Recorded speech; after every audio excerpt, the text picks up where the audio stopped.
Ladies and gentlemen, this is the Boots and Backstraps podcast. Brought to you by Homes by Shayne and produced by Danny Geo Productions. Come on now. The hunt is on, looking for backstraps, way deep in the woods, tracking in a swamp to a hay field under the harvest moon. When the tags are filled, it's time to switch up our boots. Head down to the honky-tonk, get us a swing dance or two. We're talking about boots and backstraps.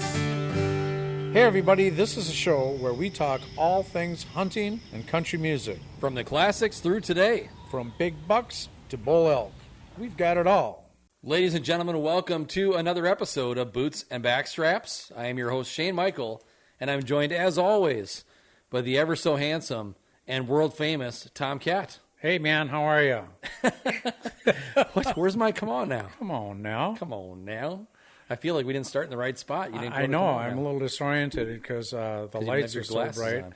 And forgive me, folks, I have to do this. There, now we're talking. Can you see me? I can. TK. Well, we used to be professional. No.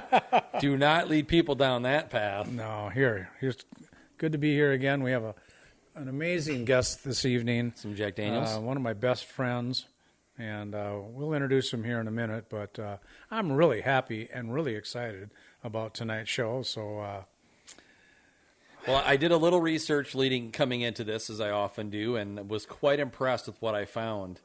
Speaking of this guest, and I know you guys have quite the history together, and so I'm super excited to hear about your relationship and his experience as a hunter. Yeah. It's just it's been a joy. More than a hunter, world traveler. Oh my gosh. Well, you know, I thought you were Polish. That sounded Yiddish. Yeah. Well, I have been nipping the Jack Daniels, so I lose command of the English language. You know. Yeah, no doubt. Everyone's giggling here. You can hear the producer from the control room laugh. He loses command. That's funny. So, don't you have to have it to lose it, Danny? I wouldn't know. Well, after the last podcast, last two were so professional here. We're just slopping it up. Don't lie to everyone. They've watched them. They know. Yeah, they do. Well, anyway, we have a great friend of mine here, and when we talk about his popularity, for those of our viewers that enjoy hunting, here's a topic that we have not touched upon. And, you know, it's just a few select people in the country that have the wherewithal to get out into the mountains and maybe have the patience to even acquire a license for one of the four subspecies of sheep. We have the Dall sheep. We have the Rocky Mountain bighorn. We have the desert bighorn. And what am I missing? Stone. The stone sheep, yep. And our guest this evening has acquired 2 Grand Slams. I knew it was going to be wrong. Our guest tonight has acquired 4 Grand Slams. I thought it was 4. Yeah, and I tell everyone it's 4. I don't know why I just said 2. You've lost command. I've lost command. And he's got the Super Slam in sheep. He's actually truly one of the world's most famous sheep hunters. And he's an old dear friend of mine. He and I started out grouse hunting. And, well, without further ado, ladies and gentlemen, my good friend Oscar Carlson. Oscar, welcome to the studio. Thank you. Yeah, I don't know why. I seem almost a little bit nervous tonight. I'm not choosing my words correctly. I quoted the wrong amount of slams that you had. 4 Grand Slams. In the presence of a legend. Yeah, that's where, tell them how I got that that nickname. moniker. Oscar and I were golfing the winter before, in Arizona and Nevada. And we're kind of going between the states there, you know, south of Las Vegas. And we were at this beautiful golf course, and there were some people working, rearranging furniture, and having been a restaurant owner, I was watching this man, and I just determined this guy's got to be the owner because he's doing things that only the owner would do. A hired help wouldn't do it. And he walked over towards us, and I noticed he had a Sheep Foundation T-shirt on. And I said, "Excuse me, sir, is this your place?" And he said, "Yeah, it is." I said, "I could tell it was." I said, "Tell us about the sheep T-shirt, because we're all fairly interested in sheep hunting." And he started telling us a little bit, and I said, "Well, this is Oscar Carlson. He's a real avid sheep hunter." And he goes, "Oscar Carlson?" He says, "Oh, my God." He said, "You're a legend." And do you think that the rest of us could golf with him for the rest of the week? I mean, golfing with a legend isn't that easy. I can't imagine it is. No, I'm hard to even live with, with a title like that. Yeah. I'm sorry. I probably interrupting here. But. No. This is just free flow conversation, as you can tell. And, quite frankly, with your success, and ladies and gentlemen, you're not going to believe some of the stories Oscar is going to share with you tonight. He's been all over the world. I think maybe I got the number 2 because you've got 2, if I'm not mistaken, Marco Polo sheep. Or am I wrong again? Be honest with him. No, I have 2 in my species room. Yes. Right. Well, a Marco Polo sheep, I encourage you to get on your cell phone and punch in Marco Polo sheep. Not a lot of people are that familiar with them. They're the grand slam of any species. I mean, if you can harvest a Marco Polo sheep. I literally gasped. Look. Oh, you're going to show one on the screen. Yeah, they're huge. Well, they are huge. Zoom in on, look at the one there in the big picture. And they're about the size of a burro. I mean, they're not a small Well, they're animal. huge, 450 pounds they can be, Yeah, they're not like a regular bighorn sheep or anything. These animals Look are at like the a head on that small thing. horse. And they're just massive. Well, Oscar's got 2 of those. And they are in the, and I'm going to let Oscar expound on it, but you find these on the high deserts of the, Uzbekistan, Kurdistan, all the stands. Tajikistan is where I got mine, but they're And they're in the the high biggest deserts. ones. They're in the real high area. 14,000 feet. That was our camp. Was at 14.5. Oh. That was our base. We actually went up to 17,000. Oh my gosh! And it was so thin. I walked around bent over, trying to gasp for air, and taking some pills to help you exchange some I could never do oxygen. And it's really hard. I mean, it's a physical. All sheep hunting is a real physical and mental challenge. Yeah. Because you're testing everything. Whether you got your backpack full of food and rifles and guns and scopes and tents or hiking up the mountain. It's a real test physically and mentally, because a lot of people just give up. After a couple of the hikes. things that you're talking about, Oscar, are probably not really familiar to a lot of people. For those of you that have been in the mountains elk hunting or mule deer hunting, I mean, once you get to 10,000 feet, you are struggling. I mean, I know I'm struggling at 10,000 feet. It takes a day or 2 of your hunting trip to kind of acclimate, right, Oscar? Absolutely, yeah. And I don't think there's really any acclimating to 14,000 feet, no matter how long you've been there, unless you've lived there all your life. It's hard to sleep because your head is throbbing, and it's a real test. It's miserable in a lot of ways, but it's a challenge. It's a challenge that I love the challenge, and getting up there and trying to outwit those animals because they got eyesight that is unbelievable eyesight. Better than North American antelope? Well, I think just as good or better, yeah, Okay. because they're looking longer distances than the antelope, I think. Sure, from peak to peak or ridge to ridge. Mm-hmm. Well, they are the premier. That is, correct me if I'm wrong, the pinnacle of hunting. If you can harvest, I mean, you have to get to those countries and the expense and the physical. I mean, everything about it. If you can get a Marco Polo sheep. Yeah, what's good about mountain hunting is you better get in shape. You have got to get in shape. Round isn't a shape, even though we think it is. You got to get in shape or you're die. I call it dying. You just die. Well, you could die. Yeah, and you could, absolutely. But you die or you quit. If you don't really work at getting in shape for a sheep hunt.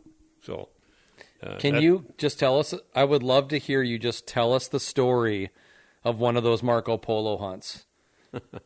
I would love to hear that. From beginning to end is probably a long, long story. We got time. So you get this inkling where you're like, I just want to do this hunt. So you get online and you find a guide. Is that what you did?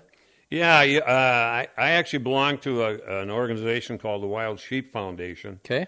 And there we have a annual meeting where people from all over the world come and have booths and promote their wares and all that stuff. So you get to know a few of them. And then you get to know a few of the hunters, too, that have maybe been there. And so you get the connections, and pretty soon you get interested and you book a hunt. And that's where it starts.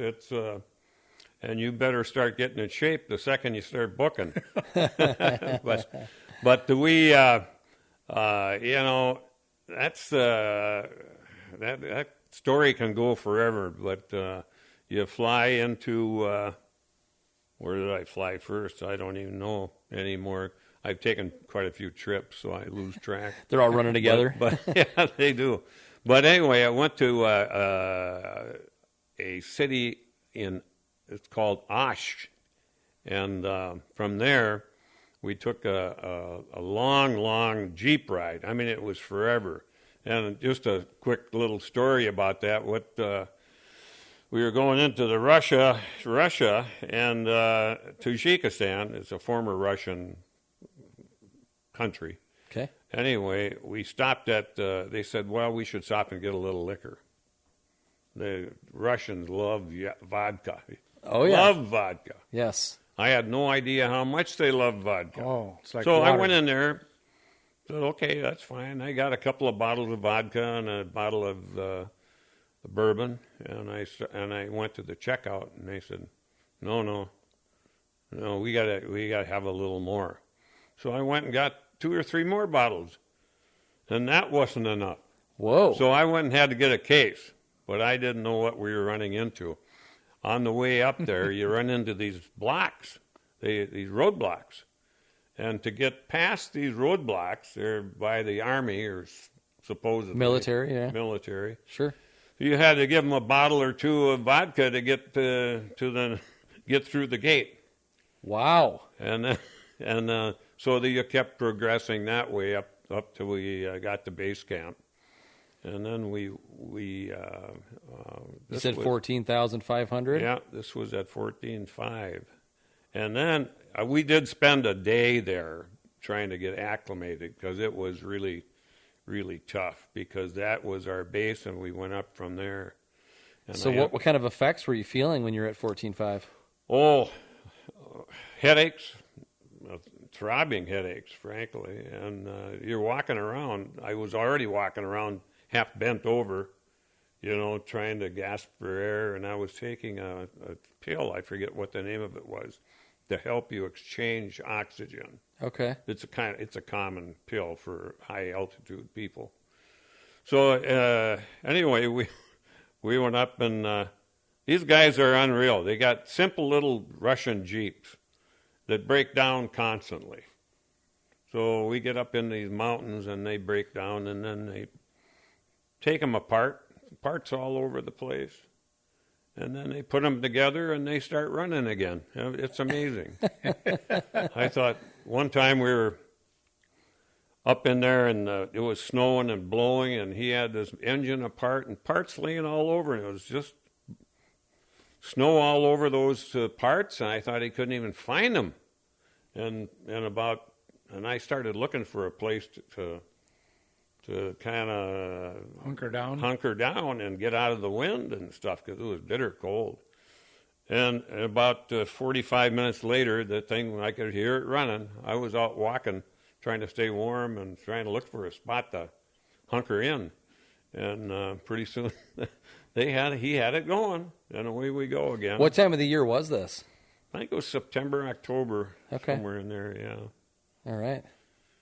But, I can go on, but that trip, when I left Osh, I got my sheep, eventually. Well, I want you to tell me, like, what that hunt's like. You throw your stuff on your back? You got to be all in white. You got to have white. That's the only way you can get close enough to these guys. Is there snow up there? Oh, yeah. Okay, so you blend in a lot a little. of snow, and some places in the certain sides of the mountain, it's really deep, actually. And just to give you an example, I saw one set of rams that we bumped or whatever. There must have been 120 rams. Wow. In a row, going right up over the mountain, from one side of that mountain to the next. Wow. Just amazing sight. Amazing.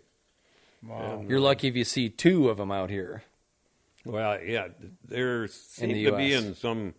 they seem to be in groups, but the group that I took mine out of, I think there was 5 of them in there. And you keep working your way closer and closer, and you in these real white outfits. Everybody's wearing white. I had 2 guides with me, and then I ended up getting close enough, so I took one. But How close did you get? 300, 330, something like that. And what were you shooting with? Well, I Old shoot Daisy. a 300 Ultra Mag. I really reach out there. Like I've said so many times, I just want to, when I finally get a shot, I want to just get it done. Yeah. Well, that's a big animal. And that's a big animal. It needs a big whack. It's when I've seen them, like the ones you have mounted, they're like a size of a mule. I mean, they're like a small horse almost. I mean, you can see that they have. But that's not that's not Marco Polo there. No, that's a stone sheep there. It's real good. That's a real nice, real good stone sheep. Oh yeah. And the Marco Polos are like 3 times larger than that. Oh yeah. And they're just huge. Another one that's about the same size though, and is the High Altai Argali. I have a hard time remembering that. High name. Altai Argali. It's in the high mountains of Mongolia. That's it, right there. That's one of them. That's the Marco Polo? No. That's the Argali? That's the High Altai Argali. And the difference between the two is this one looks a little darker and maybe a little smaller. A little bit small, not much smaller, but the horns, if you measure the horns, they're not quite as long, but they're bulkier. They're actually I see that. More mass. There's more mass to them. They probably score about exactly the same in the end. A good Marco Polo, believe it or not, and a good High Altai, they're pretty similar in scoring. By the way, Oscar was the guy on the right. There it is. There's a Marco Polo. That is a huge sheep. Yeah. And I'm not going to lie. I didn't know you could hunt sheep. Well, I didn't. there's a I had lot no of people idea. that hunt that don't realize it. Not Bo Peep sheep, but I thought it was Bo Peep sheep, and these are not Bo Peep sheep. I These don't are go out scary. in the regular pastures to do that, you know. middle of the night in your pajamas. My flashlight. Sweetheart, There's a good one. here's one stuck on the fence. Well, again, I'm so excited to have you here, Oscar. I mean, we have got a lot of photos, and folks, I hope there's a fair amount of you that are watching this rather than just listening, because the photos. Well, I was just going to say, if they're listening, they need to get to a video platform. Right, and because this is exceptional stuff, and the photos. You know, Danny, as long as I've got did you have something else you wanted to add? Well, I was just going to tell I never finished one story. When I got back to Osh, okay, we were taking off to another city where I forget where our next destination was, but they were hopping, But we took off in this big jet. I mean, and the jet is falling apart inside.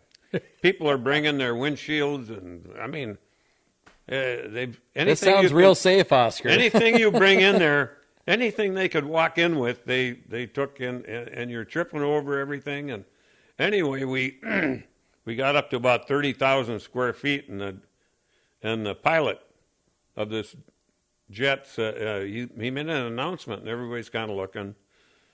And I asked my interpreter. I had my interpreter with. I was going to say, what language was it? What? I don't know. We were flying out of Tajikistan. Anyway, I said, "What do you say?" He said, "Well, Hold on to your ass. he said, they forgot to fuel the jet. They forgot to fuel the plane. And here we're over the Premier Mountains. You're in the air, and he says this. Oh, 30,000 feet up." And he said, they forgot to fuel the plane. We have to make an emergency landing. And I'm looking down.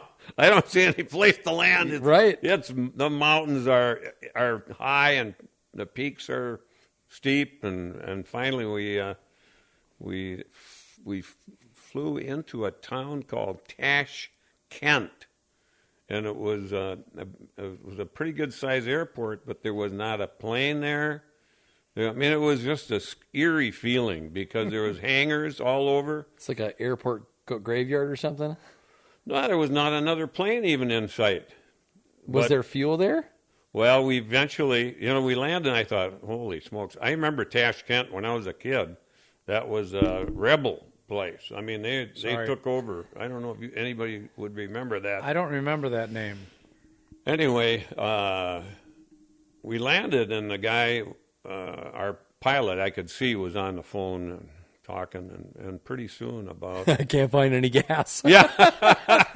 Anyway, I'm sorry I'm getting all No, you're sidetracked. fine. You're fine. But what happened then was a guy comes out of one of these buildings, sitting in the back of a Jeep, and he had a driver, and he had a whole uniform on. He looked like he was king of, England with his... outfit, his uniform, and everything. And he had an empty case of vodka. Yeah. Yeah.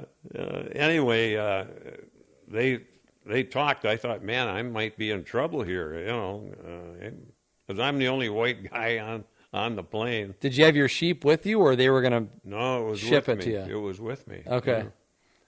Anyway, we finally got gas. That's the end of that story. We finally got gas. How many bottles of vodka did it cost you to get back to Osk? Oh, to get back to Osh. Yeah, that was another thing. Well, Did you use half the case on the Stories way keep up and going. half on the way back? Well, we kept. Yeah, I kept a lot of it.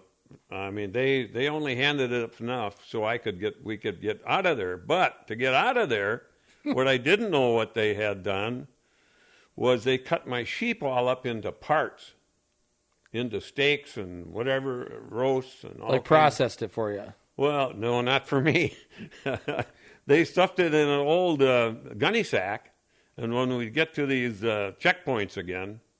Instead of vodka, you had to give them some meat. Well, meat in one hand and vodka in the other hand. And that was how we had to get out of there. And they warn you of none of this, right? No, I didn't know any of this stuff. Oh my! So how much of your sheep did they give away? Oh, they gave it all away. I mean, which I wasn't going to take any meat home anyway. Okay. I always donate that because it's too hard to bring back and it's spoiled and it's tough enough getting the head, the horns, and the cape. Yeah, the horns and the cape are the valuable things anyway when you're hunting like that. And so there's no full mount here with this guy because he's all parted out. Oh no! You have a form. Those are all forms underneath their styrofoam or something. Yeah, right. Right, but they kept the hide. You kept the entire hide. Oh, I kept the entire hide. Okay. Yeah. I thought you meant like they just hacked a leg off and handed it. Oh no! They skinned it. They were very good skinners. Like you get to the checkpoint and he goes, "Do you want a wing or a leg?" Like KFC.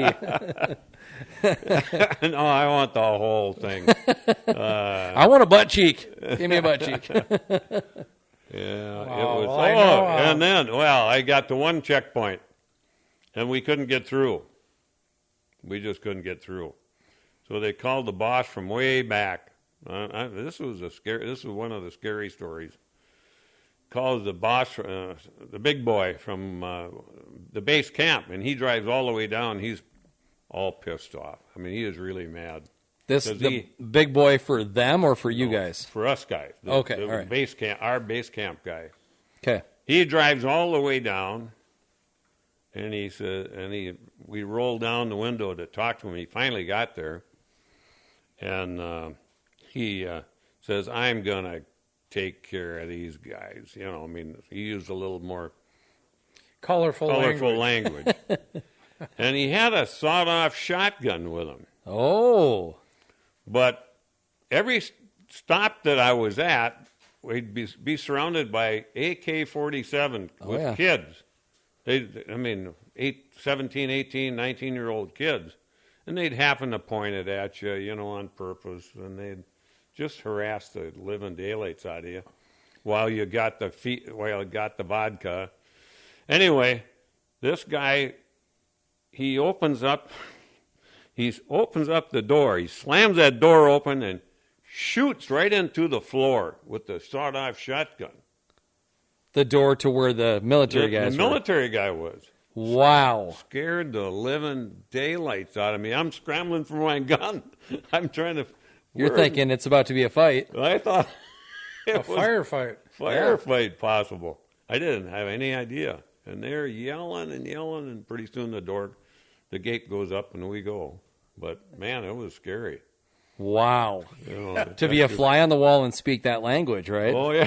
Yeah, if I could have heard what they were really saying, it would have been interesting. Well, let me tell you, Shayne, knowing his wife, Valerie, who is one of the most lovely people on the planet, she was very, very happy, needless to say, when he retired from sheep hunting in the Russian Providence areas. She was very happy because she did a lot of praying when I was gone. Yeah, she did. Did you tell her about these things? Well, I would hold off until you're done first. retired. A few of them, they didn't come out for a while. Sure. But yeah, eventually they... Because she's not letting you go back out if she knows all Well, that. that's the trouble. She didn't want me to go on a few of them, you know, honestly, because I went after one series of sheep, then I'd go after another. And I have to imagine that in that conversation that the boss from your camp is probably giving him the business about his business. You know, you're hurting my business because I got these clients that are paying me a lot of money to come up here and we're taking care of you guys and you're going to stop them like this. How in the world are you going to encourage anyone else to go there when you have to go through all of that? Right. Well, he is going to miss his vodka, too. Yeah. Yeah, right, exactly. They're not getting the logic of the barter. No. The border barter. Border barter, I like that. That's Man, enough you of know, one. as That's long as enough I've- of one trip, I guess, one sheep trip. But you know, you just run into these things. Well, constantly. as long as I've known you, Oscar, which has been about 12 years now, you've told me a lot of stories like that. And certainly we don't have time to expound on all of those, but I can remember a few AK-47 stories and border crossings and this and that. And I'm just lucky to be here. Honestly, You are. in a lot of ways. Yeah. no, we're lucky to have you here. Can I just show you? Can I just show you what I think that sheep hunting looks like? Yes. This is what I think it looks like. Right. That's Oscar in the middle. Yeah, Oscar's He's wearing white because he's up in the mountains. dressed like a sheep, right? And then he, yeah. That's how I had the camel. I get close enough to him. Yeah. And then I see the pictures and I go, there has to be something different here. Yeah, yeah, okay. We got a Marco Polo there to the left of that picture?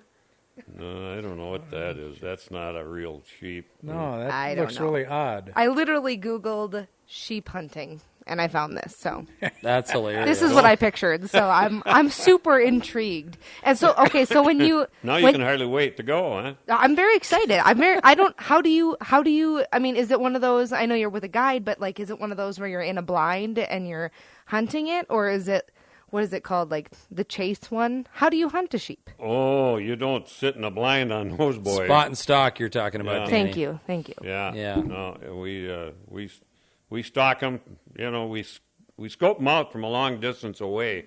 Try to judge them, and you get closer and closer. Make sure that it's the right animal that you're satisfied with, or you know that it's legal first of all, and that it's a good species, a good representative of the species, and then Then you try to figure out how to get close enough, and then it can be a long process. Or you just have to wait, for them to move to get into a position.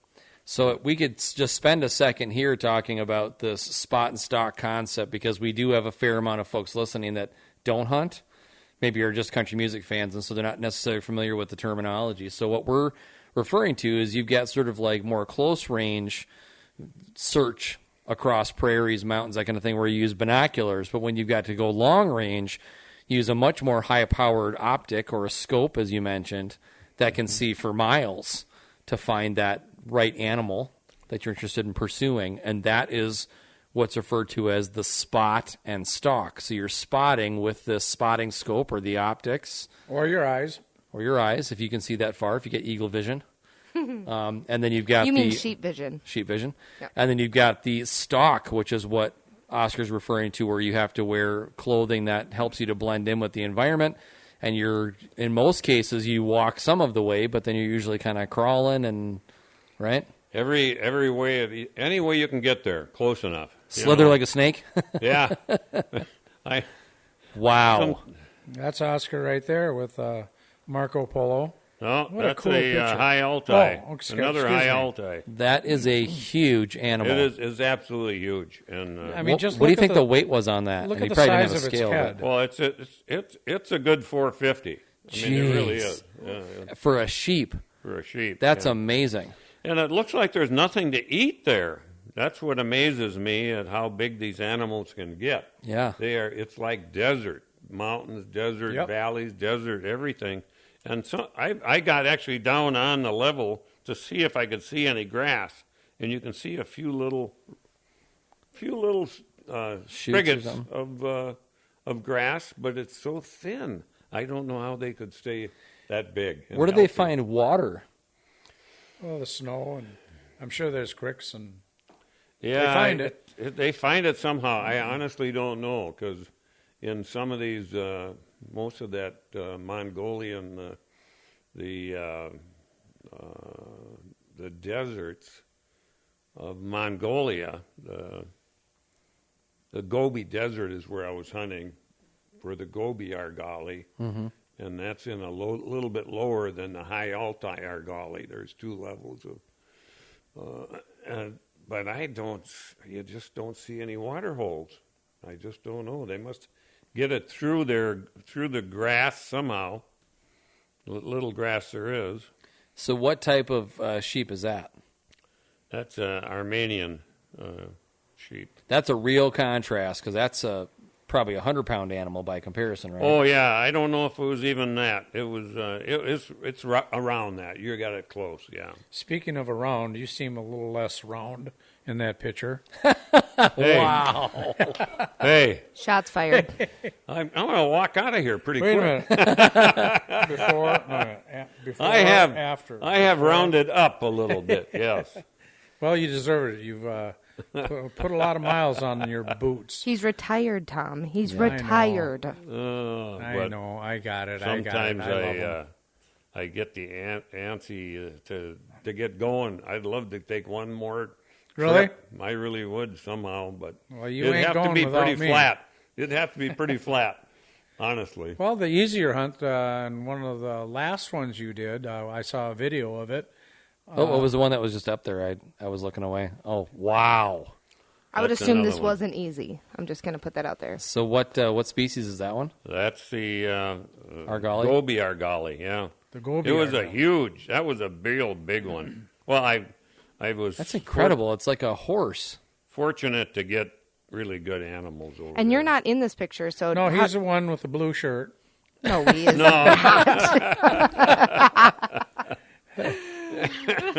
I've got He's not. I've got eye issues. Put your glasses You know, on. I suppose would it be okay to have these guys on this? Yeah. I think it would. Oh, absolutely. Yeah. This is pretty laid back and casual. Okay. You know, the last hunt that you went on, if I'm not mistaken, was down in Old Mexico off the coast, and I saw the video. You filmed that, Oh yeah. and that was the desert bighorn.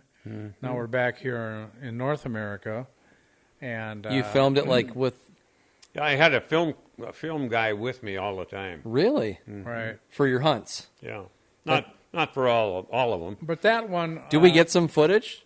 Do we have some? No. Is it available online anywhere? No, I don't publish my stuff at all. Okay. I mean, I don't measure my animals. I don't. Yeah. You seem like a very humble man. I don't. He does. I haven't heard him brag at all yet. I don't doesn't put them brag. up. Other I don't than put knowing my you. scores. I don't. I don't brag. I don't register my Excuse me. grand slams or anything. I mean, I just try to. No, I was Going saying he back to brags what I- about knowing you.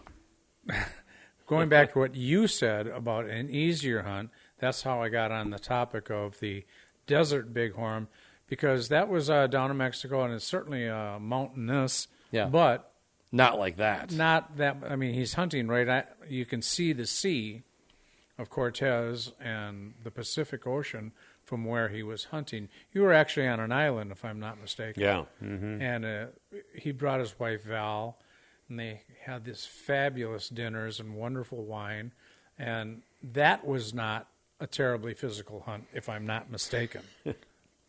It was much harder than it looked, or Okay. than I thought. It was pretty steep and up and down, and Yeah, And it's all up and down, you know. Well, there's not too much in the U.S. that's north of 14,500. well, No. this wasn't anything like 14, or this wasn't Just steep. But it was just steep. It was a lot of climbing, a lot of work in that one. But my last hunt was an Aoudad down Right. in Danny, I've got a picture of that Aoudad. It's one of the pictures that I got to you. If you think you can figure out which one that is. Aoudad's a unique is it It ever? looks a species. lot like that animal that you got in that we just showed. It's got the down sweeping horns. Well, that and it's got that unusual amount of hair, right? Yeah, they got that mane or whatever you want to call it. It's almost a long beard, Right. And then they got the skirts from their knees, and it's a pretty cool different animal. But they came over. They got wild down in southern Texas, mainly in Texas and New Mexico. So They do a lot of Aoudad in Texas, right? Yeah, they do a lot of it. And if I'm not mistaken, I was having a conversation with our last guest. This one? That's it Yeah, right there. that's it. Good That's job. an Aoudad. You can see the mane and the skirts you mentioned. I Yeah. can keep my job. Yes. Had a girl. Yeah, that wasn't that long ago. That was only about 3 years ago. That's Yeah. a real good sized animal too. That was an excellent trophy there. Yeah. Those are some nice rocks. So back to the Aoudad. There is a wild, in Texas you can hunt a lot of different animals that came from India, came from Africa, and they're typically You've got a really behind- nice black buck in the house. Yeah, and typically they are behind high fences. But if I'm not mistaken, there's some public land in western Texas that has a huge herd of wild Aoudad. Are you familiar with that? Oh, this was on a wild. I didn't take this behind a fence. Right. I refuse to hunt I behind agree. a fence. And Ever. I do too. This was on a ranch that this guy owned. He said, I got Aoudads, and he invited me down there to hunt them, and we stayed at his. Well, no, I was going to say we went to his house. He had a house on the ranch there, and we would go visit there, but we'd go into town to stay overnight and eat. But anyway, they would come off those mountains, and you could see him in the hills sometimes. It was an That must have been a easier cool hunt. hunt. Let me put it that way. A little easier, huh? Yeah. Well, a lot of your hunts have been amazingly difficult. I mean, we've talked about the European and the Russian animals that Oscar's hunt, but he's got 4 Grand Slams of the North American rams. Now, before you Doll move on sheep. from that, though, a Grand Slam is what, TK? Taking one of each, One each of the 4. but he did that 4 times. So Yep. he took 4 Doll sheep, 4 Rocky Mountain Bighorn sheep, 4 Desert Bighorn, and 4, the one that I keep forgetting. stone sheep. So he's done that 4 times. If you take one of each, that's called a Grand Slam. Okay. So he's done the Grand Slam 4 times. Yeah. But bigger than that, Dang. there it is. Says so right there. Mm-hmm. So more than that, doing the Super Slam. And Oscar, why don't you know, I couldn't begin to quote all the different sheep that you have mounted at your home. Why don't you just, we pretty much have talked about the sheep in America, British Columbia, and Alaska. Doll sheep are up high. You know, the desert bighorn is down in Mexico and in California. But in Europe and Russia, we've talked about the Igali. Well, another one is the Trans-Caspian Uriel. Oh, yeah. That's a beautiful sheep. Danny, It's got can you the see if you big can white, find that? Big white mane. I mean, Can you say it again? I think we have a Trans-Caspian picture Uriel. of that. I'm sorry. I think I gave you a copy, a picture of that. You might be able to spot you might that. have to pronounce that one more time. Trans-Caspian Uriel. Wow. Ural. Sounds a little exotic, doesn't it? And they are just gorgeous. I had to hunt hard for that guy. Anyway, they. So this is. Let me see. Whoop. This isn't yours, obviously, but Oh no. is this what I'm looking for, though? Ish? Well, What about this one here? there. on That's the the left? closest one on the left. Right. Second on the, one up? Second one up on the left. Yeah. Yeah, that's what I thought it was. There it is, right there. Right there too. The lower right. There it is. There it is, right there. Wow, that is a beautiful animal. Let me see if I can find yours. Look at the size of those horns. Yeah, that's a big one. Oh boy. And I know you've got an animal that I watched on television the other day with the horns. They're not really spiral, like whatever, but they go straight up and they go way up, and they're kind of spiral. Do you know That what one? That one. Is what it this that one? called? Nope. No? No. Oh, okay. That one I did not take, Oh, okay. Tom. That was a donated one. Yeah. Okay. When I saw somebody when hammer one of those. Here you go. That's it. that's it. Yeah. And that's a good species. I mean, that was a fun hunt. A lot of work. What country were you there? Yeah, say where's that native to? Turkmenistan. Turkmenistan. When you say Turkmenistan. fun hunt, what does that mean for you? Well, the people and the environment, and I just enjoy the just driving around, looking at the outdoors, the different structures of the mountains and the camps and Camaraderie and all that. It's And a you were lot of successful? times there you're kind of alone though, Yeah. so there's not a lot of. Sometimes there's not a lot of camaraderie. Okay. So I take a good stack of books with me for that part. But I just enjoy looking at the birds and the environment and the people and their camps, how they lived. Like I've lived in gurs, or some people call them yurts. The Mongolians didn't like the term yurt because that was Genghis Khan. Oh. They liked the term Well, gur. the history alone, the history that you must have acquired. So I lived in those for weeks. When you accumulate it all, the time I was up there.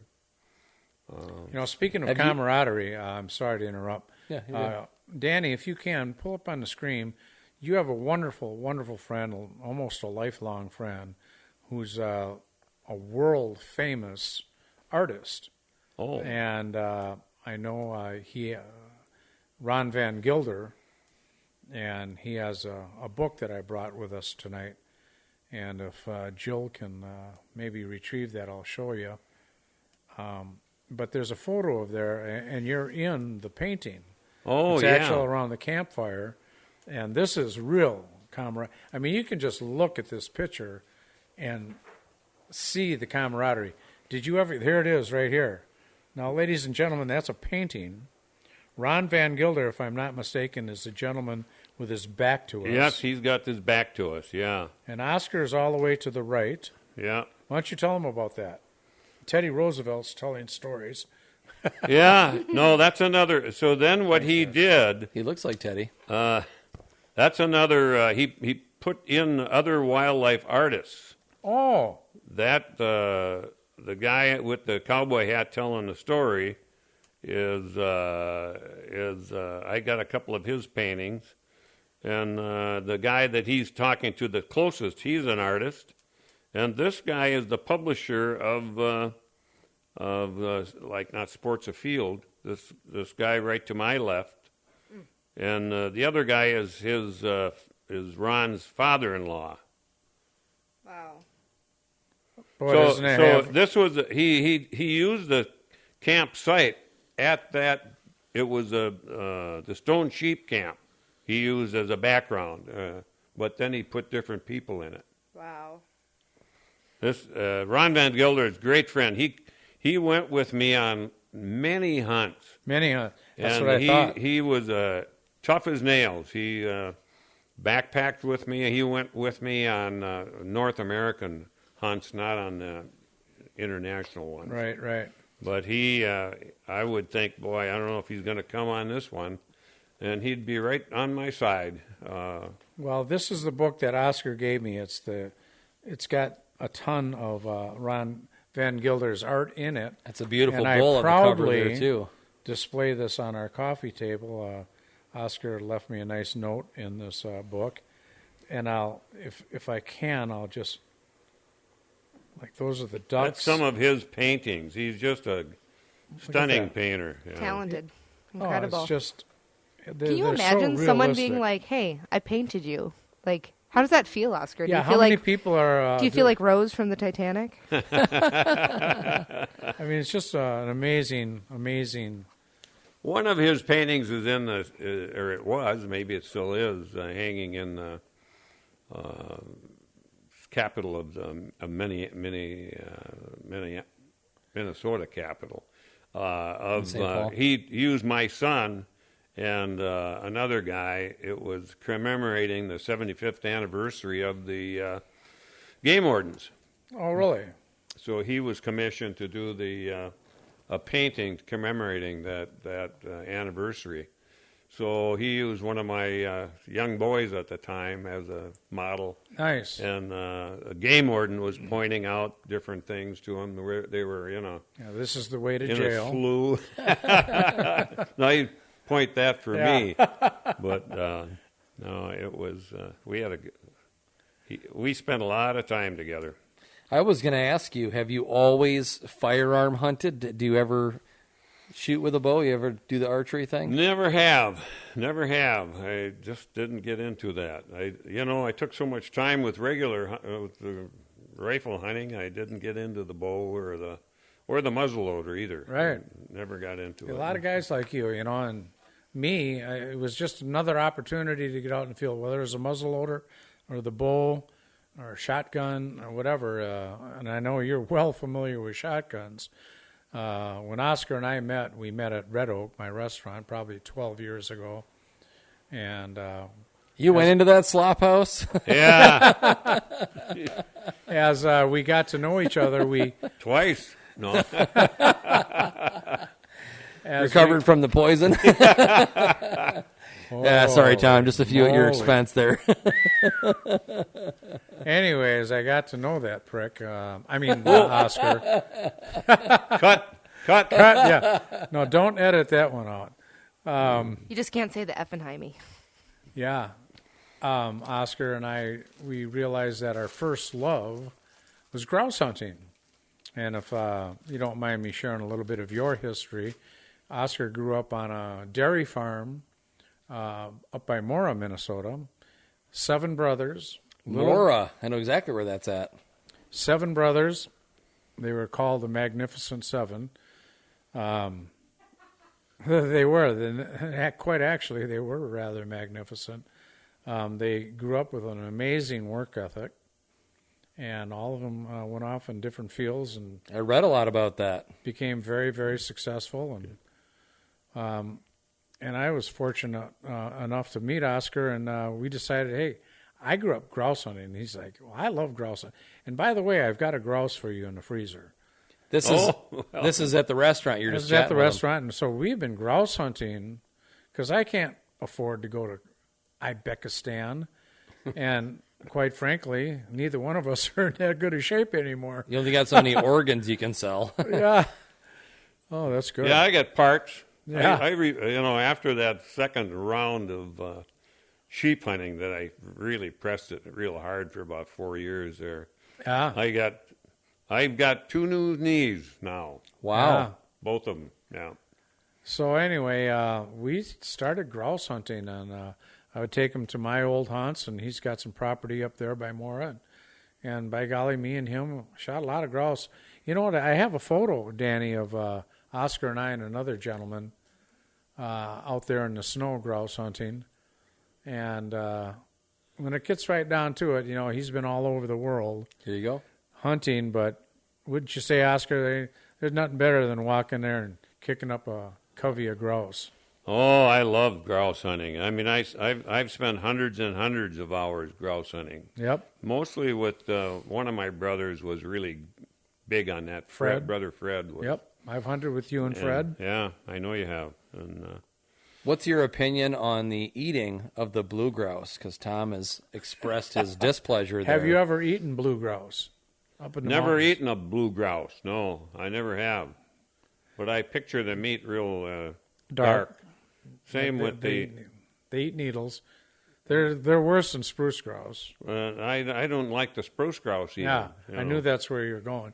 I got to tell you, Shayne, everybody that I know that is a bird hunter, and especially Oscar, his favorite bird, and so many people I know, their favorite bird is grouse. For eating. For eating. They just put a little garlic and butter in a pan. A little garlic. Well, that's where you went wrong. Yeah. But Yeah, for some reason, it's not my favorite bird. I love hunting them. Pheasant probably is my favorite bird. You know what my favorite bird is? Dove. Oh, I love dove. But at any rate, everyone loves the grouse, but blue grouse. I never forget the first time we shot some blue grouse up in the mountains of Idaho while we were elk hunting. And when I came back to camp and Robin's dad was cooking them, I'm like, what are you cooking them with the guts in them or what? It just smelled horrible, and it tasted the same way to me. I don't know. For those of you that like blue grouse or spruce grouse, I apologize, but I don't like them. I tried spruce, but I didn't like that very much either. But I've never shot. I've certainly seen them.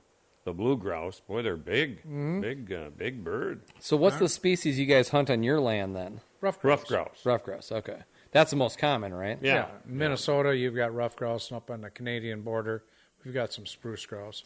What was the one that, that we harvested with the car? That's a rough grouse. And we Have you heard this story, Oscar? No. Can I tell the story? Yeah. It's the greatest story ever. I want to tell you where we were. We were in go ahead. Wisconsin, and we're in what they call, the nose of Wisconsin cuts into Minnesota, the Barrens. So we were driving the Barrens because we were looking at a piece of property. Go ahead. Yeah. So I'm out. We're doing a little sightseeing because Tom's looking for land, and I don't know if he told you, but I'm in real estate, and so I'm his realtor. So I'm gonna take him out, show him some property, that kind of thing. We're driving down this backcountry road in Wisconsin, and we are traveling along, just kind of gossiping or whatever. And this grouse, I didn't know it was a grouse at the time. He knew right away because that's him. Flies up in front of the car. We kind of clipped it, and it went off into the ditch next to the road.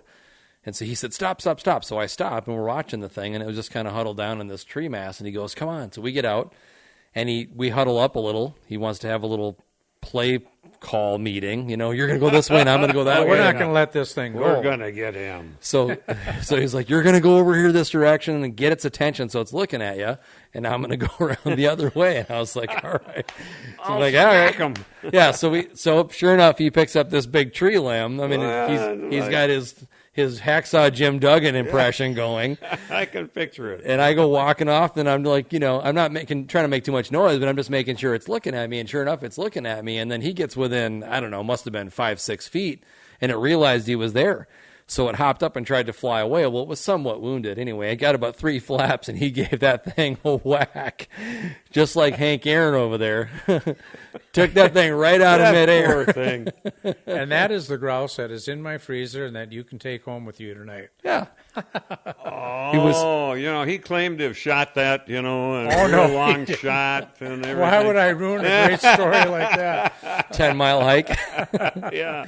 It was funny, too, because I remember him telling me, because it didn't occur to me at the time. I just was excited about what was going on. But once we got it and we're putting it in the back of my car, and I'm like, why did we get this thing anyway? And he goes, my good friend Oscar, he loves grouse. I do. And so we got to save this breasts. It's still in his freezer. It is. And it's in perfect condition. It still is. Okay. Yep. No frost. Nope. Vacuum sealed, double wrapped. All right. I'll remind me to take it when I go tonight. There's been so many times I've seen you where I forgot to bring it. Now that you're here, Let's we'll try see one how more well time. Us two old guys. Try one we'll more see how- time. Someone tell Jill to write that down.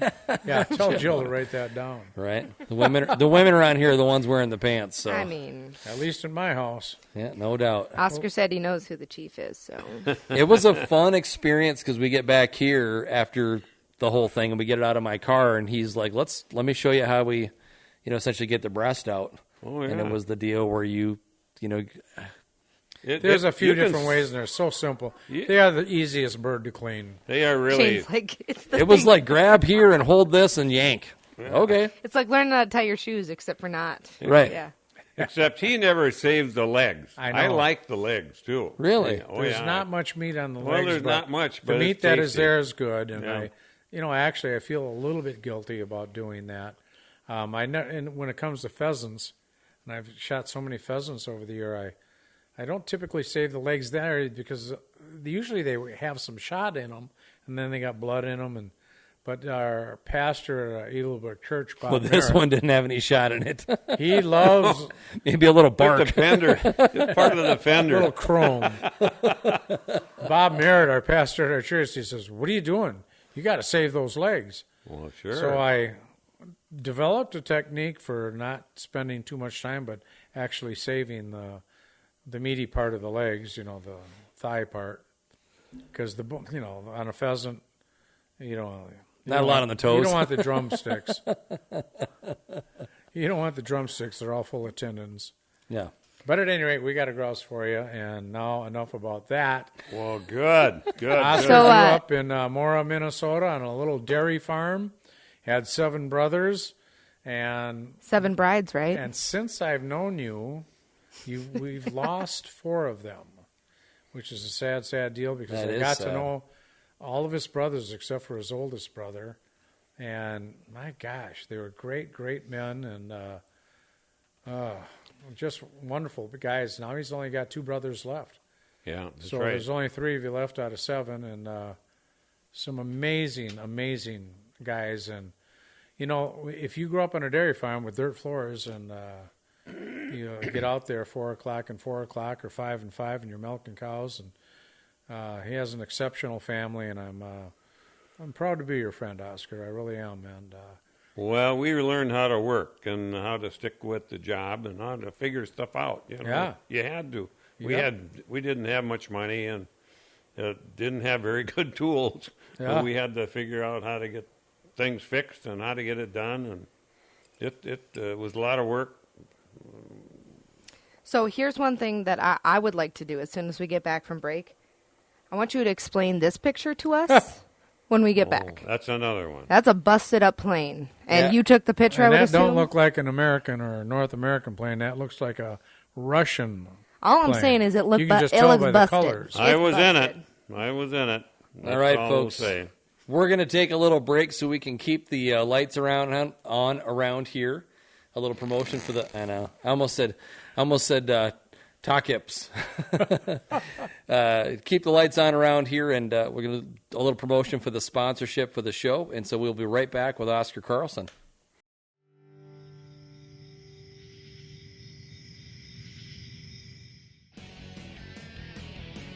Boots and Backstraps is proudly brought to you by Homes by Shayne. Making your move with the Homes by Shayne team means an unparalleled customer service experience. That level of service is the foundation of this RE/MAX Results referral-based business. Our driven team of experts communicate with their clients every step of the way, ensuring a memorable experience from the first conversation through your closing day. Go to homesbyshayne.com for more information. Let's get you home.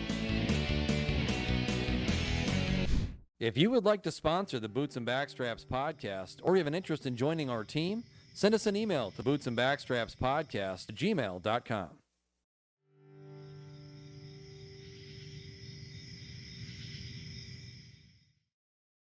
Folks, welcome back to Boots and Backstraps. We are still in studio with Oscar Carlson. How are you, sir? I'm great, thank you. We have really enjoyed having you in.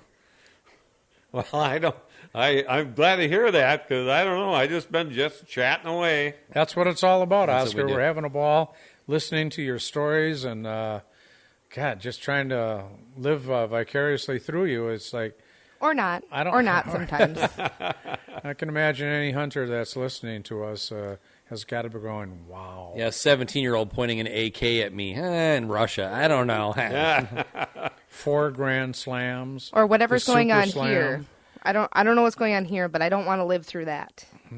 But obviously you did, so please tell. Yeah, let's hear the story behind that, Oscar. What, this plane? Yep. Are you sure that's a plane? Oh, well, it started out one. Well, we were going up into the Yukon, actually, Danny, let's leave on that up. a stone sheep hunt. And, well, you can see we didn't make it. What happened is there was a heavy cloud cover, and we were following this river all around these, and this river would eventually take us to our camp. But this pilot decided that he saw this saddle, and from a distance, he decided to take a shortcut, because this was a big mountain. He had to go way around. We'll just swing around the outside. Yeah, rather than swing around the outside, we're going to go right over that saddle. Okay. Only the saddle was higher than he had calculated.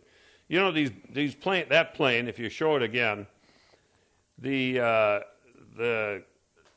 console was higher. If you're sitting in the cockpit, Right. you can't see the Right. ground. I've noticed that flying Yeah, in small aircraft. You can't see the ground Unless you you look look to on your the left. side. Right. On the left. That looks like it's a 4-seater, 6-seater, something like that. Yeah, it was a six-seater. Yeah, and so we were flying. He decided to take the shortcut, and we're flying along, and I can tell we're getting closer and closer. I thought, well, man, we must be getting close to camp.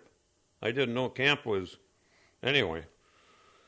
And pretty soon, I know I'm not supposed to say this word, and I won't finish it. But all of a sudden, the pilot yelled, "Fun!" Fun. Perfect, just Nugent. as Here loud- comes the fun. loud as just blew it off the charts. And we look out, and just then he tipped the plane up a little bit and smashed. Oh. And what we did was peel off the pontoons, peel them back. Oh. You'll look at that. And then we glanced up. You can see the pontoons off yeah. to the Oh, side. I see him Side out there. to the side there. And we glanced up and went right, just smack stopped in a dead. You Oh. can see the prop, the engine is pulled right out the front. We just You were in a stopped dead. seatbelt, I hope. I was in a seatbelt, but then everybody's yelling, "Get out, get out," because we thought it might come and Yeah, Yes. start explode. explode or go into Get fire. the vodka and let's get out of here. Well, yeah, only there. That wasn't fun. But my leg at the time was going straight sideways. I mean, it had come right out of joint and was laying out sideways. And everybody else piled out of there, and I can't move. So, I mean, just what happens. I was very lucky, don't get me wrong here. But I had to reach down and yank that thing right back into position and then hobble out of the... Pop it right back into joint. I popped it right back. Ooh. Yeah. But was that painful? Holy smoke. I've heard stories about that, but I hope I never have to do it. I was sweating for a while, and I hobbled out. Later on, I couldn't even get my pants off. My leg was so swollen. My knee was so swollen. Yeah. Oscar, what And you're you're telling probably us, however many miles from any kind of significant medical help. Oh, yeah, I never did get any medical help. That story just keeps you're going, in the too. mountains up in the Yukon, and you crash an airplane, and you're talking about a swollen leg, walking away from this. I mean, it's like everyone's. If you don't have the video on this, if you can hear us, this plane is just destroyed. The fact that you're just alive is just unbelievable. It really is. It really is. We didn't think we could reach anybody on the phone, on the radio, but he tried, and then he kept trying, and it only took about 20 minutes, and then somebody answered, and he was amazed, the pilot. And here was a two-person bubble helicopter flying down that same No kidding. river, watershed, and he would stop every 20 miles and check the depth. And they did that on a specific date every year, and it just so happened that he was there that day. Unbelievable. And what he did was... That's good fortune. Oh, Lord. That's good being Lord, God's favorite, I think. Right. Good Lord was looking after me. He's looked after me a lot of times. But How many people were on the plane? there was 6 of us. And how many other injuries were there? None. You got to be kidding me. No, they all walked. Well, walked folks, away. I know if those of you that are just listening, the plane was mushed. The engine was literally pulled out of the housing. The pontoons were off the side. The prop was just not really a prop. And you're in the mountains of the Yukon, and everyone just walked away. Yeah. And you limped. Yeah. Oh, yeah. That's unbelievable. And I was the guy that limped, out of there. But the plane didn't catch on fire or anything. But so this guy, he knew of an old abandoned hunting camp because he along the river down a ways. So this little bubble helicopter took us down there one at a time. Really? One at a time, and said, Hopefully you first with the gimpy leg. But we, I joked that we all lined up with our guns, and then we gave the pilot a count till 10 to get away. No. I was just thinking of a Spanish football team that crashed in the mountains, and you're the one with the bad leg. You'd be the first one to turn into food. Yeah, I would be immediately food. Anyway, we were kidding, but I'm kidding about that. It's amazing that you can sit here now and joke about it because that could have been such a tragedy. Oh, it could have. We could have all perished. In fact, about in the crash, 40 and then yards thereafter. over. If these saddles are usually pretty good, but on about 40 yards over was a big rock. They don't all wear down the same at the same speed. From erosion. Mm-hmm. So the 40 yards over, if we just hit that, we would have just been all dead immediately. That first hit, when it peeled off those pontoons, slowed us up just enough, I think, to save us, because we went dead right in after that. Nose you first. Follow what I'm saying? And I'm Absolutely. assuming this is one of the stories you did not tell Valerie for a while. Save this right. one for a while. We'll save this one, yeah. Never let you leave the house again, I think. Right, she wouldn't. Ever. She never let you out of her eyesight after that. No, Danny, at your convenience, just throw up some of the pictures that we sent you. And here's Oscar with that wasn't that long ago. That's a mule deer, believe it or not. I was going to say, Not what an is elk. that? Why does it look so fresh? Well, because fresh. it was. I took that picture right after I got home. Look at that bad boy. That was a real good mule deer. It's impressive Really good mass. one. What state were you in for that? Colorado. Okay. And for those of you that didn't hear it before, Oscar doesn't score his animals.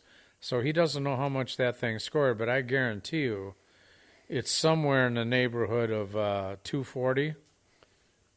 My guide said it's 200 plus. That's So, Oscar, do you not score because you do it for the love of it and not for the notoriety? I'm not trying to get on record books or anything. I just don't. I got a couple bear and a deer that I put in the record books a long, long time ago, and I'm like, well, I don't need to do that. I don't need to have that in any sort of record book or anything. So I've only got two bear and one deer in the record books, and some of the other ones could be, but who cares? Yeah, I don't want to have my name published, and I don't need it published. And if people know me, they know me, and that's great. That's good enough for me. And Your name is on the Wild Sheep Foundation website. Oh, yeah. Listed. They've got all the Grand Slam holders there.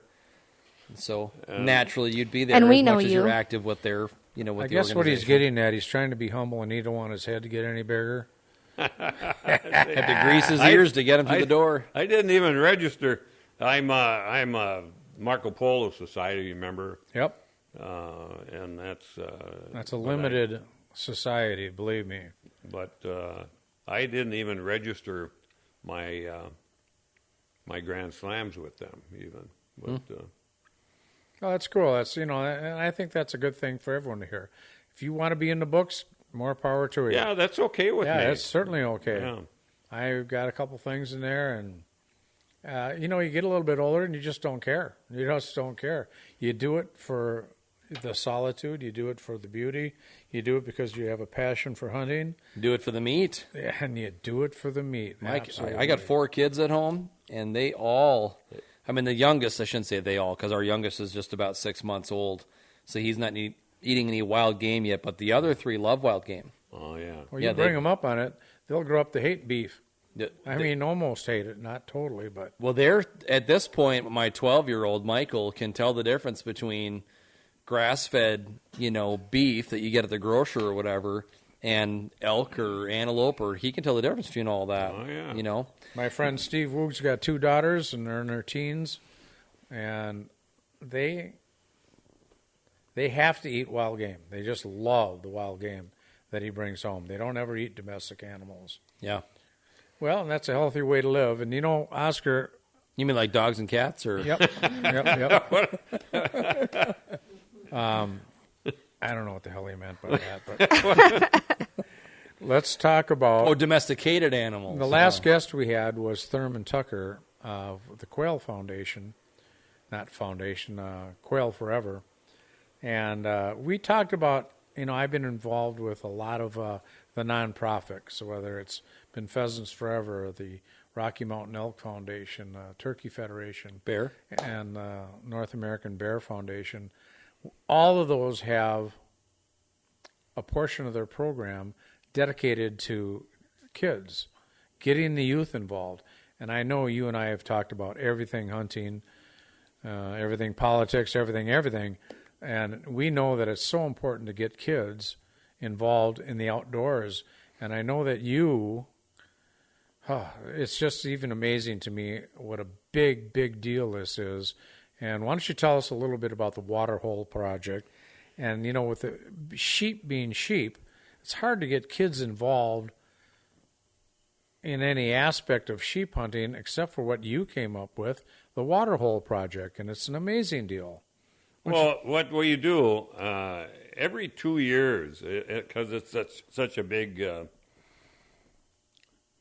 project to put together, Val and I, we sponsor the first number of kids, and then we ask the foundation or the membership if they would like to sponsor a kid for $1,000 a piece. We'll fly them out.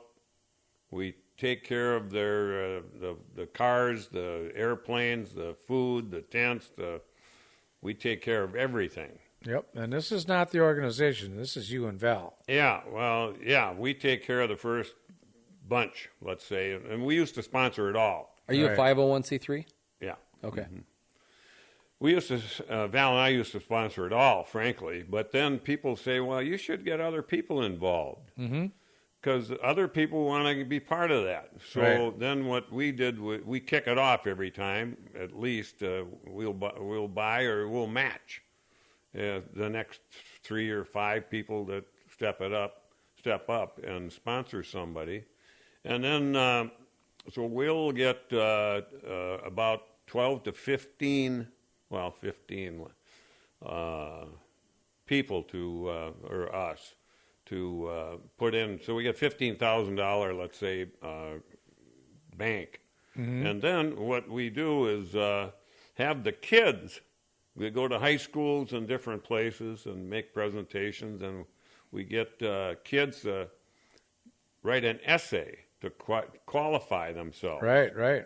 So they have to show an interest. They've got to do a little work, and then they get a total free trip. And what we do is take them out there. We drive them out to a site, and it's all pre-arranged with the Arizona DNR and the Arizona Desert Bighorn Sheep Society. It's all coordinated by all them, and they've got all the materials there, and we just work their tail off for 2.5 days. And it's amazing how hard they work. And What are they doing? well, they're digging holes, they're putting up fences. What we have to do is build a whole rail fence, a metal fence all around this water hole to keep the wild horses and the burros out. Okay. They're out in And the it- desert, and there's and- wild horses, there's burros, and they're doing this for the sheep. But tell Burro us, is in like donkey. right. Yeah. Okay. Tell us what the water hole is. Now, the water hole is what we usually bury 2 or 3 big tanks underground with a large, like a roof, sheet metal roof at a slight angle, 4-degree angle. And then it goes into a trough, and then it dips, then it goes into these 3 big tanks. And then there's an outflow. We put a drinker out, and it automatically, the gravity fed all the time. There'll be water in that drinker. And where does the water come from? And the Oscar? water initially Rain? comes. The DNR will dump great big loads of water in there to start it off. Like a big cistern? Yeah. Well, it's a great big bladder. Okay. It's Great. like what they use to put out forest fires. Yeah. Yeah, the helicopter or the whatever. Yep. Yeah, it's helicopter, Okay. and they open that bottom That's up, pretty cool. and and it hits that 10 pretty hard sometimes, but now they go pretty close to it. Boy, these guys are good, and they open that bladder up, and it just flows, and that's how they start it, kick it off, and then when it rains, they got that sheet of metal figured out just enough to fill these things up. And then And they get so little rain. It actually feeds that drinker, and the drinker is small, so it doesn't evaporate. Mm-hmm. And the sheep have to walk down there, but it's good for sheep and birds, and it's good for wildlife. Period. Absolutely. When we help one species, we help them all. Our last guest that we had here, Thurman Tucker, with the Quail Forever, we were talking about habitat and how his habitat for quail benefits the deer. It benefits the songbirds. It benefits all the birds. It benefits the pollinators. So, and all these different nonprofit organizations like Pheasants Forever, and we keep talking about the Turkey Federation.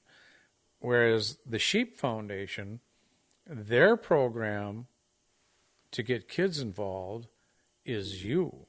You get the kids involved. Well, yeah. So that's a huge, I thought it was so deal. important to get these young people, because sheep hunters are generally an older Absolutely. group of people. Look at you. And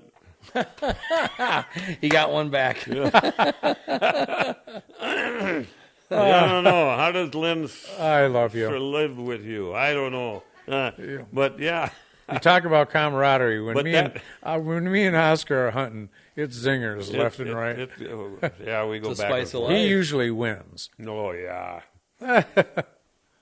So, but birds, Yeah. bees, you should see the bees that show up to this Really? water. Oh, yeah, it's just How big is the drinker you're talking the about? drinker itself is only about 4 by 7, 8.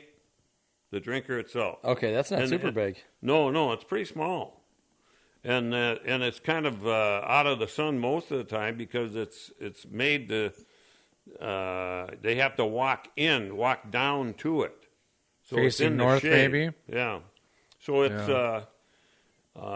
it's protected so it doesn't evaporate so fast, and it's an amazing project. Well, I've only seen video of it. I'd love.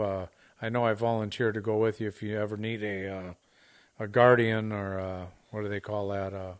Mentor or No, a guardian. You know, when the kids go to the prom, they have a anybody chaperone. chaperone. Chaperone. You were looking for chaperones one year, and Yeah. you wound up with enough. But I would love to go on a deal like that. What a cool thing, and good for you, Oscar Carlson, for getting some kids involved in a program like you just said. It's typically sheep hunters are older, and not necessarily older, but you have to have a fair amount of patience to actually get a license, applying year after year after year.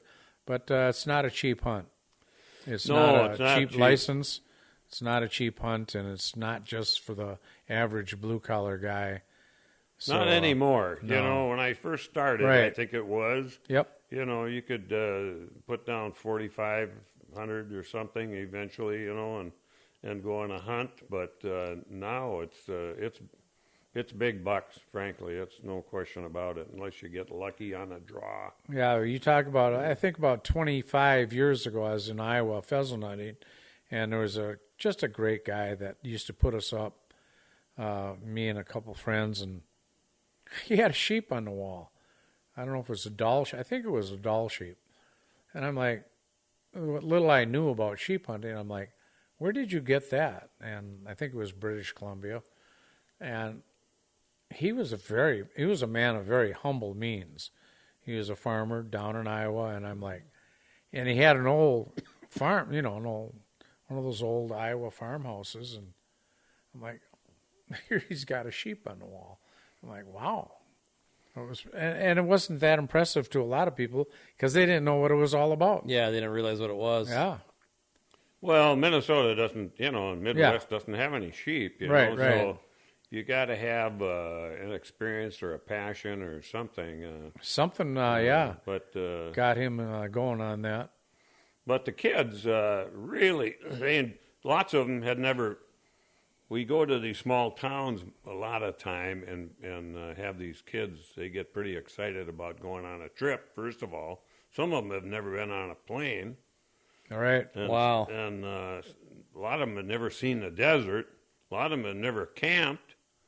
Or, you know, it's just a great experience for all of them. And a lot of them can't hike. And then we always have 3 hours of a DNR or a game warden come and give them a tour, a walking tour of the plants and animals. Here's a tarantula. That's a scorpion. Right. What a wonderful education. And what an absolute wonderful.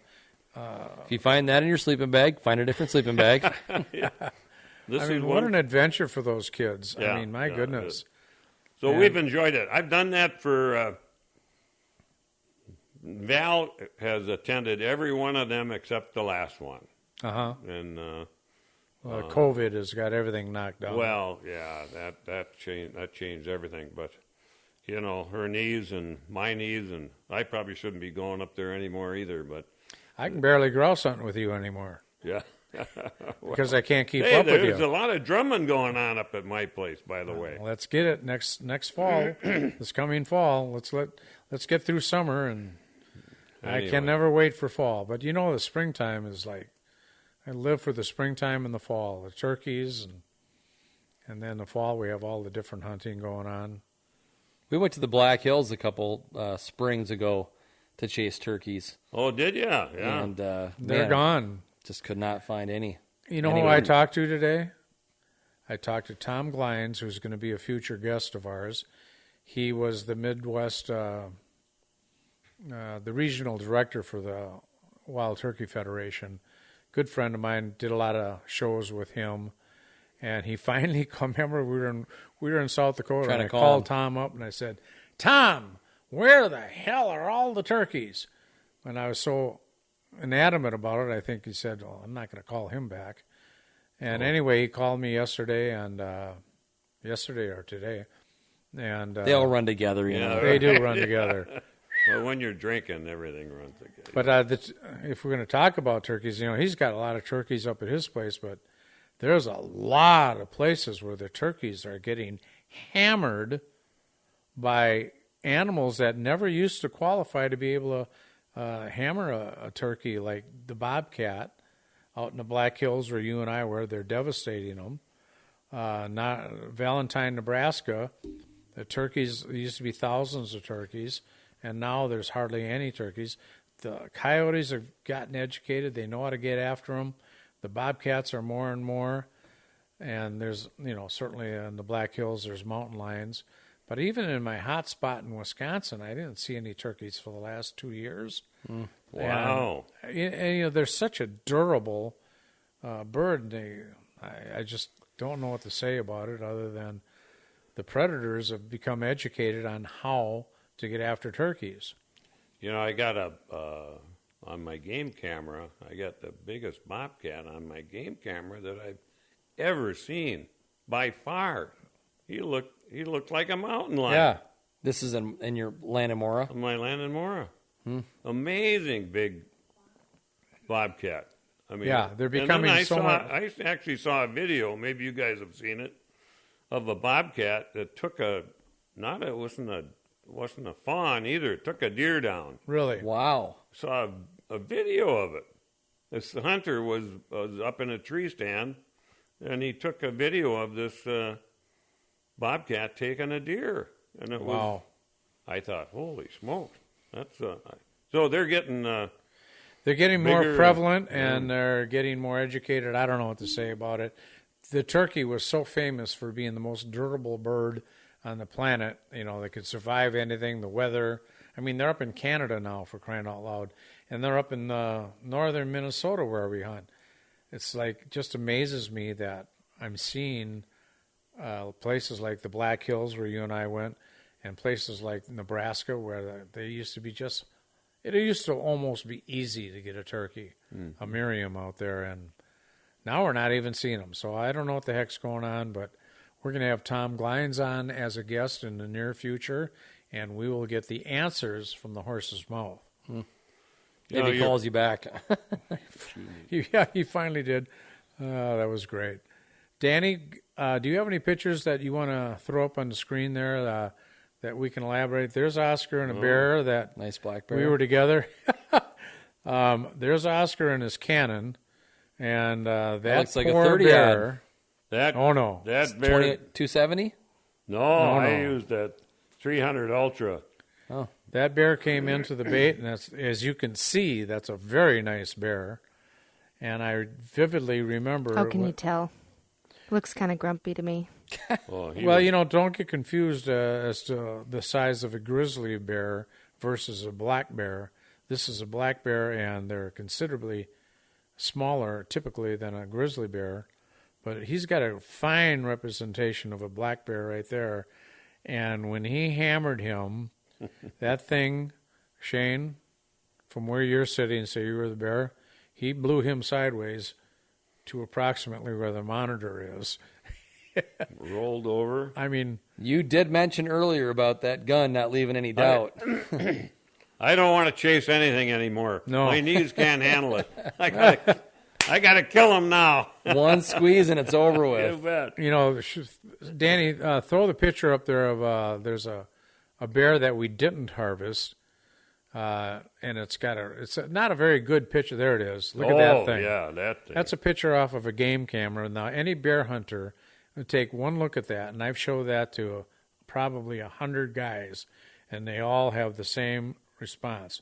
Oh my gosh! That's a huge It's bear. a thick one. that thing is off the chart. I think, and I've This is up on your land? That was my brother's land. I think that bear was between 600 and 700 pounds. I and I don't think that. there's anyone that would disagree with me. I believe that, yeah. But we never got him. No. I think the neighbor got him. We went after him a few times, but we couldn't. He never came in for us. We got to set up a bear hunt there, Mr. Katt. I got you on the agenda. All right. Your last guest was talking about birds a lot, and it's amazing how many species, like the meadowlark, that is really. I mean, they used to be on the farm when I was on the farm. They were all over the place. The killdeer, the red-headed woodpecker. What I really remember is the bobolink. Yeah, there used to be bobolinks. There's nobody. Maybe you've never even seen one, Shayne. I haven't. Shayne, Let's get the Google going. What's a bobolink look like? There's nobody on the planet that knows more about birds than this man right here. As much as he's a big game hunter, he sits on his couch with his binoculars and his bird feeders and up in the woods, and he knows every single bird that comes into that feeder. Danny, can you find us a bobolink? Baba link. Yeah. Well, that wine sounds good. Wine is good. What did you open for him there? I didn't see it. Obviously, it's Cabernet. a red. We had another bottle of wine up there that has been sitting there a little bit too long. Yeah, so many birds are really diminished. Here we go. There you go. Yeah, there used to be a lot of them, pretty prevalent up there on their farm. But now I'm lucky to see one a year. Really? One. Like Thurman Tucker said, I can remember, he hit it on the spot. Remember when we used to see just the waves of blackbirds? Oh, yeah. And, I didn't really think about it until he said it. I don't know that I see those. Maybe once in a blue moon, I see a little wave of black, but they're not like they used to be, where they used to go for miles and miles, and they'd come across the road and they'd keep coming and coming and coming in waves. And I don't see that anymore. It's not only the feral cats and the chemicals. Another thing that really frosts me, and I don't want to get too political here, but those great big windmills. Wind turbines. The turbines up in the air. I mean, I hear that below some of them, the birds are actually in piles. Really? Because they're migrating through these wind areas, because that's where they put these the big windmills. Turbines. The big turbines. Yeah. And they're just chopping them and chopping them and chopping them, and they just be a big. I've heard that. And we're getting almost nothing for energy from them. Oh, they're such a inefficient. Come on, let's jump on it. Let's get political. Whoa! We got rules. I better. We cannot. Let's get refills on the booze. Okay, We're going to get political. Give me more wine. I'll get fired up. I'll get fired up here. Pretty Everyone's quick. cut off. Everyone's cut off. No, anyway, I don't doubt that, but I many years ago I'd hunt down by south of Marshall, Minnesota, and we actually hunted in a windmill area. And I don't recall ever seeing that, but we'd pheasant hunt down there, and I don't recall ever seeing that. But that's when they first popped up. And now they're everywhere. And I know I see a commercial recently that says, we are the company that puts out the windmills, and we're so conscientious that we track the travel patterns and the migration patterns of the golden eagle. And okay, that's good, but you can't track all the patterns of all the birds, because what you're saying may or may not be absolute. I don't know. well, pheasants don't get high enough to get in there, Right. but lots of the migrating ducks and birds. I mean, right now, today was the first day I saw a yellow rump warbler, for instance. They're migrating. That's one of the migrations that are coming up right now into our area, and but there's thousands or hundreds of species that migrate back and forth, back and forth, and they got to go through these. A lot of them got to. They're going through the gauntlet. Sounds like. Yeah, they are. Oh man, I'm just restraining myself from getting political here, and so Yeah, we let's better not do change the that. subject. Let's not do that. Yeah, and actually, I think we do probably got to bring this thing in for a landing. Yeah. We're getting up against the clock a little bit. I have one thing I'd like to do, Shayne. Sure. I have the pictures, and I just want to make sure that we got through all of the pictures that Show Oscar them brought. up. Let's go. Because they're wild. So I was thinking we could just go and you tell us where this is, the name of the animal, and where it was harvested, if you can remember, Oscar. So if you... Oh, boy. No pressure. There It's you Doll go. sheep. That's a Doll sheep up in British Columbia. Another doll. That's another Doll, but that's in Alaska. That's a stone sheep, the Yukon, I think. You could lie. We wouldn't know. That's that's a desert bighorn from the island of down in Mexico, and that's a aoudad down in Texas. Almost said crawdad. Crawdad. Crawdad. It's a huge crawdad. That's a huge. That's a huge another, crawdad. That's another sheep down in island of down in Mexico. I got two of them down there. That's in Spain. That's right. I hunted Spain. I got some beautiful animals out of Spain. What was that? What was the name of that last one? That is ibex. It's I don't know. There's a bunch of different ibexes. I forget. I'm sorry. I understand. I can't imagine remembering all those. I know, this is fun. I'm younger than you. That is in Spain also. Mouflon. Mouflon. That's a Trans-Caspian Ural from Turkmenistan. That one's hard to spell, just so you guys know. That's a high Altai Argali from Mongolia. And that's Oscar on the left. With his tan. That's Yula. That is another high Altai Argali from Mongolia. Man, what a beautiful animal. That's a Tibetan blue sheep, or a China blue, whatever you want to call it, from, well, I was up in the northern part of China there. Wow. That's from Tajikistan. That's my Marco Polo. That is so cool. That is another, that's a Gobi Argali from the Gobi Desert of Mongolia. Huge animal. Huge. That's a red sheep from Texas, actually. Oh, that one was a high Altai Argali from Mongolia. That one was huge. That one, I walked and hiked and climbed for that guy. I almost gave up. You earned that one, is what you're saying. Oh, man, did I ever earn that one. That's from Mexico. One of my first big, that was a big desert bighorn from a good friend of mine, Martin Leon, in Mexico. All right, that's all I got. Some pretty impressive photos. Very No kidding. impressive. And that's just the sheep, right? And the goats? Yeah, and we're not talking about the elk, the grizzly bear, all the other one, the sheep. Excuse me, not Got sheep. lots of deer, too. The goats, the mountain goats. Yeah, And all the goats. Well, we are definitely going to be having you back again, sir, if we can convince you to come back. One more time. One more time. Huh? All right. Well, we'll see. we'll have some good Pinot We'll see. Noir. Okay, if you get Pinot. Bring Maybe I'll the- get my wife to come, Absolutely. That'd be great. She can come. Acceptable. definitely she can can. come sit by me. She'll probably have some great stories, too. Yeah.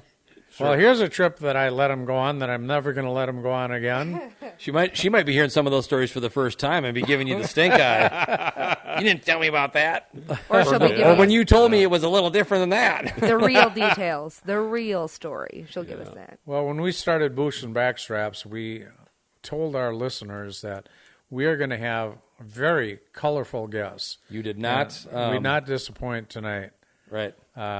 We've had some great guests. Forgive me. Forgive me, Jack Daniels.